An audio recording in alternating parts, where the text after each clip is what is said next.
نحمدہ و نصلی علی رسولہ الکریم اما بعد فاعوذ باللہ من الشیطان الرجیم بسم اللہ الرحمن الرحیم لا الہ الا اللہ واللہ اکبر سبحان اللہ والحمد للہ واستغفر اللہ لا الہ الا اللہ والاول وآخر وظاہر وباطن یحیی ویمیت وہو حی لا یموت بیدہ الخیر وہو علی کل شیء قدیر ربنا لا تزغ قلوبنا بعد إذ هديتنا وهب لنا من لدنك رحمة إنك أنت الوهاب رب اشرح لي صدري ويسر لي أمري واحلل عقدة من لساني يفقهوا قولي رب زدني علما اللهم فقهنا في الدين السلام علیکم ورحمۃ اللہ وبرکاتہ۔ الحمدللہ آج ہمارا چھٹا پارہ شروع ہوگا اور سورہ نساء ہی اس میں ہم کنٹینیو کریں گے۔ سورہ نساء کی آیہ 148 سے شروع کرتے ہیں۔ اعوذ باللہ من الشیطان الرجیم بسم اللہ الرحمن الرحیم لا يحب الله الجهر بالسوء من القول إلا من ظلم وكان الله سميعا عليما إن تبدوا خيرا أو تخفوه أو تعفوا عن سوء فإن الله كان عفوا قديرا۔ برائی کے ساتھ آواز بلند کرنے کو اللہ تعالیٰ پسند نہیں فرماتا مگر مظلوم کو اجازت ہے۔ اللہ تعالیٰ خوب سنتا اور جانتا ہے۔ اگر تم کسی نیکی کو اعلانیہ کرو یا پوشیدہ یا کسی برائی سے درگزر کرو بس یقیناً اللہ تعالیٰ بڑی معافی والا اور پوری قدرت والا ہے۔ دیکھیں اس میں پھر ایک بڑا امپورٹنٹ لیسن ہے کہ لا یحب اللہ، اللہ نہیں پسند فرماتا۔ تو اللہ تعالیٰ کے لیے ہم نے یحب ال پڑھے تھے، لا یحب ال پڑھے تھے، تو اس میں ایک اور لا یحب ال آ گیا ہے اور بالکل چھٹے پارے کا سٹارٹ اس سے ہوتا ہے کہ کیا اللہ سبحانہ تعالیٰ کو پسند نہیں ہے کہ جو لوگ برائی کے ساتھ آواز بلند کرتے ہیں، یعنی کہ جب لڑتے جھگڑتے ہیں تو اونچی اونچی بولنے شروع کر جاتے ہیں، یا پھر کئی دفعہ ایسا ہوتا ہے کہ کئی دفعہ کسی نے ہمارے ساتھ ہی برا کیا ہوتا ہے نا تو بھی ہم لوگ بد زبانی سے کام لیں، اس کے جواب میں بھی بد زبانی، ضروری نہیں ہے کسی نے ہم سے مطلب اگر کسی نے ہم سے زیادتی بھی کر دی ہے نا تو پھر بھی بد زبانی کرنے کو پسند نہیں کیا گیا۔ اور اس طرح بار بار گالیاں دینا، یہ آیت کی تفسیر میں فرماتے ہیں گالی دینے والے کو یعنی برا کہنے والے کو برا تو کہہ سکتے ہیں لیکن بہتان باندھنے والے پہ بہتان نہ باندھو۔ اس میں ابو داؤد میں ہے کہ صلی اللہ علیہ وسلم فرماتے ہیں وہ گالیاں دینے والوں کا وبال اس پر ہے جس نے گالیاں دینا شروع کیا، ہاں اگر مظلوم حد سے بڑھ جائے تو اور بات ہے۔ حضرت مجاہد رحمت اللہ فرماتے ہیں جو شخص کسی کے ہاں مہمان بن کر جائے اور میزبان اس کے حق کے مہمانی ادا نہ کرے تو اسے جائز ہے کہ لوگوں کے سامنے اپنے میزبان کی شکایت کرے جب تک کہ وہ حق ضیافت ادا نہ کرے۔ اب یہ ہے کہ جو جس کے ساتھ ظلم ہوتا ہے نا اس کو کچھ نہ کچھ اجازت ہے اس بات کی، لیکن اس بات کی اجازت نہیں ہے کہ صرف مظلوموں کو فریاد کا حق ہے، اور اس بات کی اجازت نہیں ہے کہ آپ لوگ جو ہے وہ بد زبانی کریں یا واویلا مچائیں۔ اس میں جیسے لوگ بد دعائیں دینا شروع کر دیتے ہیں نا تو اس بات کی ممانعت ہے۔ حضرت ابن عباس رضی اللہ تعالیٰ کہتے ہیں کہ ایک مسلمان کو دوسرے مسلمان کے لیے بد دعا کرنا جائز نہیں، ہاں جس پر ظلم کیا گیا ہو اسے اپنے ظالم پر بد دعا کرنی جائز ہے، اور وہ بھی اگر صبر و ضبط کر لے تو افضلیت اسی میں ہے۔ ابو داؤد میں حضرت عائشہ رضی اللہ تعالیٰ عنہ کی کوئی چیز چور چرا کے لے گئے تو آپ ان پر بدعا کرنے لگیں، حضور صلی اللہ علیہ وسلم نے سن کر فرمایا کیوں اس کا بوجھ ہلکا کر رہی ہو۔ تو اسی طرح ہے کہ جب ہمارے پاس زیادتی بھی ہو جائے تو بھی بہتر طریقہ کیا ہے کہ ہم بددعائیں نہ دیں، اس طرح نہ کریں۔ ہاں اگر کوئی ظالم ہے، کوئی مظلوم ہے جس کے اوپر کسی نے بہت ظلم کر دیا ہے تو وہ کسی اس میں کیونکہ اس کا کوئی بس نہیں چل رہا تو وہ کہہ رہا ہے، لیکن اس سے بھی بہت زیادہ منع کیا۔ کئی دفعہ تو ہمارے ساتھ کوئی شکایت اتنا ظلم بھی نہیں ہوا ہوتا لیکن ہمارے مطلب یہ ایک طریقہ کار بنا لیا گیا ہے کہ ہم سمجھتے ہیں جس کی آواز جتنی اونچی ہے، جو جتنی اونچی بولے گا، ایک جب آپس میں بحث مباحثہ ہوتا ہے تو سمجھتے ہیں کہ بس وہ سب سے اچھی بات ہے، تو اونچی اونچی بولنے اور اس سے منع کیا گیا ہے کہ وہ نہیں کرنی چاہیے۔ اور ایک پھر آگے اللہ سبحانہ تعالیٰ نے کیا کہا کہ تم کسی نیکی کو علانیہ کرو یا پوشیدہ، کہ اور کسی برائی کو درگزر کرو، بس اللہ تعالیٰ بڑی معافی قبول کرنے والا ہے۔ ایک حدیث قدسی ہے کہ حضور صلی اللہ علیہ وسلم نے فرمایا کہ جو بھی انسان نیکی کا ارادہ کرتا ہے تو اس کو اللہ سبحانہ تعالیٰ اس کی نیکی کے بدلے میں اس کی نیت کے حساب سے اس کو 70 گنا تک ثواب دیتے ہیں، لیکن اگر کوئی انسان ایک برائی کا ارادہ کرتا ہے اور پھر وہ برائی نہیں کرتا تو اس کی ایک نیکی لکھی جاتی ہے۔ یہ غور سے سننے والی بات ہے کہ برائی کا ارادہ کرتا ہے اور برائی نہیں کرتا تو کیا لکھا جاتا ہے؟ ایک نیکی لکھی جاتی ہے، اور پھر اگر وہ برائی کرتا ہے، کر گزرتا ہے، تو پھر ایک برائی لکھی جاتی ہے۔ تو اس لیے جو ہے یہ بہت ہم اس چیز کو ذہن میں رکھیں کہ اپنی آوازیں بلند نہ کریں اور نیکیاں کرنے کی طرف دھیان ہونا چاہیے۔ اچھا آگے کیا ہے اگلی آیات پڑھتے ہیں۔ ان الذین یکفرون باللہ ورسولہ ویریدون ان یفرقوا بین اللہ ورسولہ ویقولون نؤمن ببعض ونکفر ببعض ویریدون ان یتخذوا بین ذلک سبیلا۔ جو لوگ اللہ تعالیٰ کے ساتھ، اس کے پیغمبروں کے ساتھ کفر کرتے ہیں، اور جو لوگ یہ چاہتے ہیں کہ اللہ کے اور رسولوں کے درمیان فرق رکھیں، اور جو لوگ کہتے ہیں کہ بعض نبیوں پر تو ہمارا ایمان ہے اور بعض پر نہیں، اور چاہتے ہیں کہ اس کے اور اس کے بین میں کوئی راہ نکالنے، کہ اس کے بیچ میں کچھ راہ نکل آئے، یقین مانو کہ یہ سب لوگ اصلی کافر ہیں، اور کافروں کے لیے ہم نے اہانت امیز سزا تیار کر رکھی ہے۔ اور جو لوگ اللہ پر اور اس کے تمام پیغمبروں پر ایمان لاتے ہیں وہ ان میں سے کسی میں فریق نہیں کرتے، یہ ہیں جنہیں اللہ نے اپنے پورے ثواب دے دیے، اور اللہ بڑی مغفرت والا اور بڑی رحمت والا ہے۔ اب اس میں بھی اللہ سبحانہ تعالیٰ نے بتا دیا انہیں کیا پسند ہے اور کیا نہیں پسند۔ یہ کفر یہ ہے کہ بیچ کی راہ نہ نکالو، اسلام اور کفر دو سیپریٹ چیزیں ہیں، وائٹ اور بلیک، گرے جو راستہ نکالتے ہیں نا کہ بیچ کی کوئی راہ نکال دیں، تو یہ راہ نہیں نکالنی چاہیے۔ ہر چیز پوری کی پوری ماننی پڑے گی اور ہر چیز پوری کی پوری جو منع کی ہے وہ چھوڑنی پڑے گی، بیچ میں there is no gray shades in between۔ اور پھر جو لوگ یہ روش اختیار کرتے ہیں ان کے لیے پھر سخت سزا ہے۔ اسی طرح آیا 53 میں اب آیا کہ تجھ سے یہ اہل کتاب درخواست کرتے ہیں کہ تو ان کے پاس کوئی آسمانی کتاب لا دے۔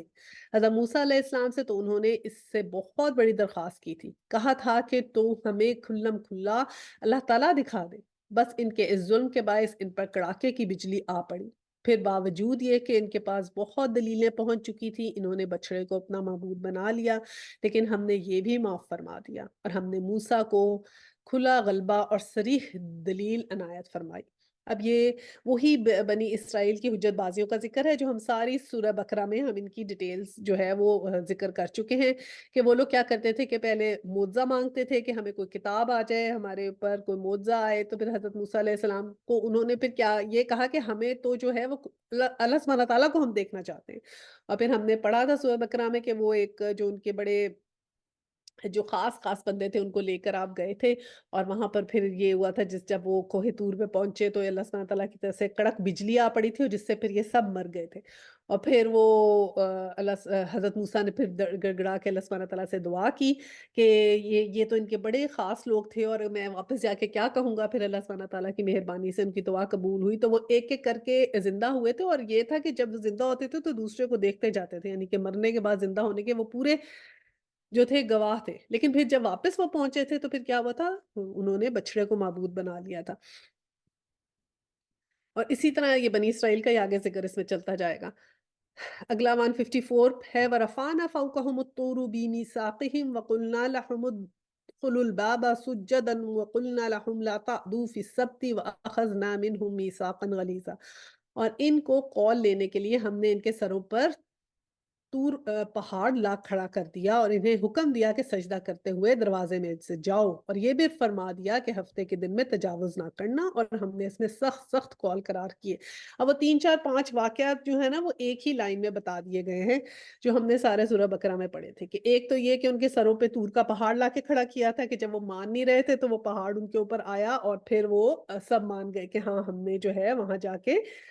جو انہوں نے پہلے تو مان نہیں رہے تھے، پھر وہ اللہ سبحانہ تعالیٰ کے اس کو جو احکامات ہیں ان کو مان گئے، کیونکہ وہ شریعت کو نہیں مان رہے تھے نا۔ پھر اس کے بعد انہیں حکم دیا ہے کہ سجدہ کرتے ہوئے داخل ہو، کہ جب ان کو پھر اللہ سبحانہ تعالیٰ نے کہا کہ اب وہ چلے جائیں، پھر وہ بیت المقدس میں وہ جب داخل ہو رہے تھے تو انہیں کہا تھا کہ سجدہ کرتے جانا، اور یہ پاکیزہ زمین ہے، اور پھر وہ بھی سجدہ کرتے ہوئے بھی وہ ہم نے ذکر کیا تھا نا کہ سجدہ نہیں کر رہے تھے، ایسے ایڑیوں کے بل لیٹ لیٹ کے جا رہے تھے تاکہ سجدہ نہ کرنا پڑے، اس میں بھی وہ اس طرح کی حرکتیں کر رہے تھے۔ اور پھر ہفتے کے دن میں تجاوز نہ کرنا، وہ سبت والے دن کا بھی ذکر کر دیا کہ جب سبت کے دن میں یہ تھا کہ ہفتے والے دن کی مچھلیاں نہ پکڑنا، تو اس کا بھی ذکر ہوا کہ اور ہم نے ان سے سخت سخت قول قرار لیے کہ ہم نے پورا وعدہ لیا۔ اور پھر اسی کی آگے ذکر آ رہا ہے کہ یہ سزا، حضرت عیسیٰ علیہ السلام کا ذکر ہے، یہ سزا، یہ سبب ان کی عہد شکنی کی اور احکام الہی کے ساتھ کفر کرنے کی اور اللہ کے نبیوں کو ناحق قتل کر ڈالنے کے اور یوں کہنے کے کہ ہمارے دلوں پر غلاف ہے، حالانکہ دراصل ان کے کفر کی وجہ سے ان پر اللہ تعالیٰ نے مہر لگا دی ہے، بس یہ قدر قلیل ہی ایمان لاتے ہیں۔ تو فلا یومنون الا قلیلا، کہ بہت ہی کم لوگ ایمان لاتے ہیں، اور ان کے کفر کے باعث اور مریم پر بہت بڑا بہتان باندھنے کے باعث۔ تو اب یہاں پر کیا اہل کتاب کے کیا گناہوں کا ذکر ہو رہا ہے کہ انہوں نے کیا کیا کہ عہد شکنی کی، اللہ تعالیٰ کے احکامات کے ساتھ کفر کیا، بہت سے نبیوں کو بنی اسرائیل نے ناحق قتل کیا، اور پھر یہ کیا کہتے تھے کہ ہمارے تو دلوں پر ایک غلاف ہے، یعنی کہ یا تو یہ کہتے تھے کہ ہمیں تورات ہمارے پاس آلریڈی ہے اور ہمیں کسی جو ہے ہمیں کسی اور حکم کی ضرورت نہیں ہے نا، یہ اس وقت کہتے تھے، اور پھر یا یہ کہتے تھے کہ ہمارے دلوں میں آلریڈی سب کچھ ہمیں تو سمجھ آ چکا ہے۔ تو یہ ان کے کفر کی وجہ سے اللہ تعالیٰ نے جو تھا ان کے دلوں پہ مہر لگا دی تھی کہ وہ یہی ہوتا ہے کہ جب ایک گناہ انسان کرتا ہے تو پھر ایک چھوٹا چھوٹا سپاٹ دل میں لگتا جاتا ہے، اور پھر ایک وقت ایسا آتا ہے کہ وہ غلاف دل میں آ جاتا ہے، تو پھر کوئی بات بھی نہ دل لگتا ہے قرآن سننے میں، نہ اللہ تعالیٰ کی باتوں میں، نہ نمازوں میں دل نہیں لگتا، اور بلکہ اگر آپ کوئی بات سنتے بھی ہیں تو پھر وہ آپ کو ایسے ہوتا ہے کہ کوئی اثر نہیں ہوتا اس بات کا۔ تو اسی لیے کہا کہ یہ قدر قلیل ہی ایمان لاتے ہیں۔ اور پھر اس کے بعد کیا ذکر کیا کہ انہوں نے بہت بڑا بہتان لگایا پھر کس پہ؟ حضرت مریم علیہ السلام پہ، کیونکہ شروع میں تو جب ہم نے پڑھا تھا کہ جب حضرت عیسیٰ پیدا ہوئے تھے اور پھر وہ پالنے میں ہی بولنے لگ گئے تھے، تو کسی کے پاس کوئی یہ نہیں تھا کہ کوئی آواز اٹھا کے کہتا، کیونکہ ان کو پتہ چل گیا تھا یہ اللہ سبحانہ تعالیٰ کے نبی ہیں۔ اور بعد میں جب وہ بڑے ہو گئے تو انہوں نے اس قسم کا حضرت مریم پہ جو ہے وہ انہوں نے کہا کہ وہ زناکاری کی، اور ایک انہوں نے جو ہے وہ ان پہ الزام لگایا۔ اچھا جی، اور پھر یہ اگلی آیت پڑھتے ہیں 157۔ اور یوں کہنے کے باعث ہم نے اللہ کے رسول مسیح عیسیٰ بن مریم کو قتل کر دیا، حالانکہ نہ تو انہوں نے انہیں قتل کیا نہ سولی چڑھایا، بلکہ اس کے لیے وہی صورت بنا دی گئی، یعنی جانو کہ عیسیٰ کے بارے میں اختلاف کرنے والے ان کے حال میں شک میں ہیں، انہیں اس کا کوئی یقین نہیں بجز تخمینی باتوں پر عمل کرنے کے، اتنا یقینی ہے کہ اب اللہ سبحانہ تعالیٰ نے کیا کہا کہ پھر یہ لوگ جو تھے کہ کہتے تھے کہ کہنے لگے کہ ہم نے تو عیسیٰ بن مریم کو قتل کر دیا، حتیٰ کہ اللہ سبحانہ تعالیٰ نے یہاں کلیئر کیا کہ میں نے ان کو قتل نہیں کیا تھا۔ یہاں پر حضرت عیسیٰ کی جو نبوت پہ بھی سارے جو معجزے تھے وہ تھے نا، بچپن میں بھی وہ اندھوں کو جو نابینا کو ٹھیک کر دیتے تھے، کوڑیوں کا مرض اچھا کر دیتے تھے، مردوں کو زندہ کرنا، اور مٹی کا پرندہ بنا کے پھونک مار دیتے تھے تو اللہ سبحانہ تعالیٰ کے حکم سے وہ جاندار ہو جاتا تھا۔ تو یہ سب ان کے وہ تھے جتنے بھی معجزے تھے۔ اور پھر کیا ہوا تھا کہ انہوں نے ان سب باتوں کے باوجود حضرت عیسیٰ کے اوپر انہوں نے جو ہے نا وہ ان کو تنگ کرنا شروع کر دیا تھا، اور پھر انہیں آرام سے انہوں جو ہے وہ رہنے نہیں دیتے تھے۔ تو اس سے پھر یہ کیا ہوا کہ انہوں نے پھر ایک پلان بنایا کہ ہم جو ہے وہ حضرت عیسیٰ کے ساتھ ایسے کریں گے کہ ہم ان کو جو ہے وہ ان کے قتل کا پلان بنایا، لیکن اللہ سبحانہ تعالیٰ نے حضرت عیسیٰ کو کسی ایک حواری کے گھر میں ہی رکھ لیا تھا، اور کوئی ایک اور شخص جو ان سے ملتی جلتی شکل کا تھا وہ وہاں پر گئے، اور انہیں خود بھی یقین نہیں ہے کہ حضرت عیسیٰ کو جو ہے انہوں نے قتل کیا کہ نہیں۔ اب تو یہ بس صرف کیا ہے کہ قیاس آرائیاں کرتے ہیں، یہ سارے بنی اسرائیل کے کام تھے، اور اسی وجہ سے ان کی پھر شروع میں جو ہم پوری ہسٹری بھی پڑھتے ہیں تو ان کی بڑی وہ جو تھی نا بعد میں لڑائیاں بھی ہوتی تھیں کہ جیوز اور جو عیسائی تھے نا ان کی بھی آپس میں بہت لڑائیاں اور گٹمٹ ہوتی تھی، پوری ہسٹری جب ہم پڑھتے ہیں تو ہم بہت سے ایسی واقعات اس کے اندر پڑھتے ہیں۔ اچھا جی اچھا جی، اب یہاں سے ہم تھوڑا سا قصہ حضرت عیسیٰ کا پڑھ لیتے ہیں کہ اس میں یہ ہوا کہ انہوں نے حضرت عیسیٰ کو جو ہے وہ تنگ کرنا شروع کر دیا، اور کسی بستی میں وہ چند دن جو ہے آپ کوئی آرام نصیب نہیں ہوتا تھا، آپ جنگلوں بیابانوں میں بھی پھرتے رہے، اور وہاں سے پھر آپ ایک کیا تھا دمشق کے بادشاہ کے پاس چلے گئے۔ اب یہ جو تھا نا دمشق کا جو بادشاہ تھا یہ وہ ستارہ پرست تھا، ٹھیک ہے، جو سٹارز کو مانتے ہیں۔ ٹھیک ہے، اور وہاں پر تھا، اور وہ پھر وہاں پر جا کے جب حضرت عیسیٰ علیہ السلام نے ان کو بتایا کہ اس طرح سب لوگوں نے جو ہے وہ وہاں پر ہو رہا ہے، تو اور بہت سے ان کے پاس یہ پہلے خبر پہنچی ہوئی تھی کہ یہ جو شخص ہے نا یہ لوگوں کو بہکاتا ہے اور اس سے امن میں خلل ڈالتا ہے، اور بہت سے لوگ جو ہے نا اس سے بغاوت کر جاتے ہیں۔ تو پھر اس بادشاہ نے، جو کہ بیت المقدس کا گورنر تھا، اس نے ایک فرمان کیا حضرت عیسیٰ علیہ السلام کو گرفتار کر لو اور سولی پہ چڑھا دو، اور ان کے سر پہ کانٹوں کا تاج رکھ کے لوگوں کو اس دکھ سے نجات دلوا دی جائے۔ اب اس فرمان کے بعد جو شاہی تھے نا، انہوں نے یہودیوں کے ایک گروہ کے ساتھ گئے اور ایک مکان کا محاصرہ کر لیا جس میں روح اللہ تھے، یعنی کہ حضرت عیسیٰ علیہ السلام وہاں پر تھے، اور اس وقت 12 13 یا زیادہ زیادہ 17 آدمی تھے۔ اب یہ جمعے کے دن عصر کے بعد انہوں نے محاصرہ کیا اور ہفتے کی رات تک مکان کو گھیرے میں ہی لیے رکھا۔ اب جب حضرت عیسیٰ علیہ السلام نے یہ محسوس کر لیا کہ اب تو یہ مکان میں گھس کر آپ کو گرفتار کر لیں گے یا آپ خود باہر نکلنا پڑے گا، تو آپ نے صحابہ سے فرمایا کہ تم میں سے کون اس بات کو پسند کرتا ہے کہ اس پر میری مشابہت ڈال دی جائے، یعنی اللہ سبحانہ تعالیٰ نے مشابہت ڈال دی تھی کسی کے اوپر، یعنی اس کی صورت اللہ مجھ جیسی بنا دے اور وہ ان کے ہاتھوں گرفتار ہو اور مجھے اللہ مخلصی دے، میں اس کے لیے جنت کا ضامن ہوں۔ یہ اپنے حواریوں کو حضرت عیسیٰ علیہ السلام نے کہا۔ اس پر ایک نوجوان نے کہا مجھے یہ منظور ہے، لیکن حضرت عیسیٰ علیہ السلام نے انہیں اس قابل نہ جان کر دوبارہ یہی کہا، اور تیسری دفعہ بھی کہا، مگر ہر مرتبہ صرف یہی تیار ہوئے، یہی رضی اللہ تعالیٰ تھے، آپ نے یہی منظور فرما لیا، اور دیکھتے ہی دیکھتے ان کی جو صورت تھی وہ قدرتاً بدل گئی، اور بالکل یہ معلوم ہونے لگا کہ حضرت عیسیٰ یہی ہیں، اور چھت کی طرف ایک روزن نمودار ہوا، حضرت عیسیٰ علیہ السلام کی اون کی حالت ہو گئی اور آپ اس طرح وہ آسمان پر اٹھا لیے گئے۔ ٹھیک ہے، یہ سارا قصہ ہمیں تفصیل میں ملتا ہے۔ اب آیا 159 ہے، بل رفع اللہ علیہ وکان اللہ عزیزا حکیما، کہ انہوں نے اسے قتل نہیں کیا بلکہ اللہ تعالیٰ نے انہیں اپنی طرف اٹھا لیا ہے، اور اللہ تعالیٰ بڑا زبردست اور پوری حکمتوں والا ہے۔ وَإِن مِّنْ أَهْلِ الْكِتَابِ إِلَّا لِيُؤْمِنَنَّ بِهِ قَبْلَ مَوْتِهَا وَيَوْمَ الْقِيَامَةِ يَكُونُ عَلَيْهِمْ شَهِيدًا، اہل کتاب میں سے ایک بھی ایسا نہ بچے گا جو عیسیٰ علیہ السلام کی موت سے پہلے ان پر ایمان نہ لا چکے، اور قیامت کے دن آپ ان پر گواہ ہوں گے۔ اب اللہ سبحانہ تعالیٰ نے کیا کہا کہ پھر کیا ہوگا کہ اللہ سبحانہ تعالیٰ جو ہے دوبارہ حضرت عیسیٰ کو بھیجیں گے، اور ان کی موت، جو اصل موت ان کی جب ہوگی، تو اس سے پہلے کوئی بھی شخص ایسا نہیں ہوگا جو ان پر ایمان لے کر نہ آئے، یعنی کہ ایسے کہ پوری دنیا اس وقت مسلمان ہو جائے گی۔ اچھا جی، اب یہ پڑھتے ہیں اس میں سے آگے، یہ سارا قصہ اسی طرح ہے کہ آگے ان کے کتنے ڈفرنٹ لوگوں کے کیا کیا خیالات تھے اور کس طرح ہوا، اور یہ کہ حضرت عیسیٰ جو ہیں جب واپس آئیں گے تو اس کے سارے ڈیٹیلز ہیں کہ جو یاجوج ماجوج آ جائیں گے، پھر جو ہے یہ وہ آئیں گے، اور پھر اس وقت بہت ساری دنیا جو ہے وہ پھیل جائے گی، پورا جو قیامت کی نشانیوں میں سے سب چیزیں ہیں نا، وہ جو ہم سارے قصے اس کی جو ہے نا ڈیٹیل میں آتے ہیں۔ اور پھر یاجوج ماجوج کے آنے کے بعد پھر حضرت عیسیٰ علیہ السلام آئیں گے، اور پھر حضرت عیسیٰ علیہ السلام کے بعد پھر ساری دنیا جو ہے وہ اس وقت مسلمان ہو جائے گی۔ اچھا جی، اب یہ کیا ہے، اس سے اگلا ہم پڑھتے ہیں یہ ہے جی 160 اور 162۔ جو نفیس چیزیں ان کے لیے حلال کی گئی ہیں وہ ہم نے ان پر حرام کر دی، ان کے ظلم کے باعث اور راہ اللہ سے اکثر لوگوں کو روکنے کے باعث، اور سود جس سے وہ منع کیے گئے ہیں اسے لینے کے باعث، اور لوگوں کا مال ناحق مار کھانے کے باعث، ان میں سے جو کفار ہیں ہم نے ان کے لیے المناک عذاب مہیا کر رکھا ہے۔ اب یہ وہی بنی اسرائیل کی بات ہو رہی ہے کہ بنی اسرائیل کے اوپر بہت سی جو چیزیں تھیں نا ان کے اوپر حرام کر دی گئی تھی کہ وہ یوز نہیں کر سکتے۔ اب بھی ہم نے بتایا تھا نا ان کے کچن جو ہیں وہ ڈفرنٹ ہیں، گوشت کو وہ سبزی میں مکس نہیں کرتے اور اس طرح کر کے، اور پھر سود سے جس سے ان کو منع کیا گیا ہے تو یہ سود لیتے تھے، تو یہی تو ان کی ہے کہ سود سے یہ باز نہیں آئے تھے، بلکہ ان کی جو میں بتا رہی ہوں نا ہسٹری میں جنگیں ہوئی ہیں عیسائیوں کے ساتھ، وہ یہی تھا۔ ایک تو عیسائیوں کا ان کے ساتھ یہ جھگڑا تھا کہ انہوں نے حضرت عیسیٰ علیہ السلام کو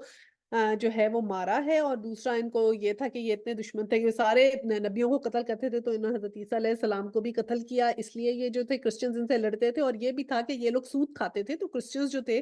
اس زمانے میں وہ ان کو پتا تھا کہ سود جو ہے وہ حرام ہے، تو وہ اس لیے بھی ان سے لڑائیاں کرتے تھے کہ یہ لوگ جو تھے یہ لوگ سود کھاتے ہیں، اور صرف یہی نہیں، سود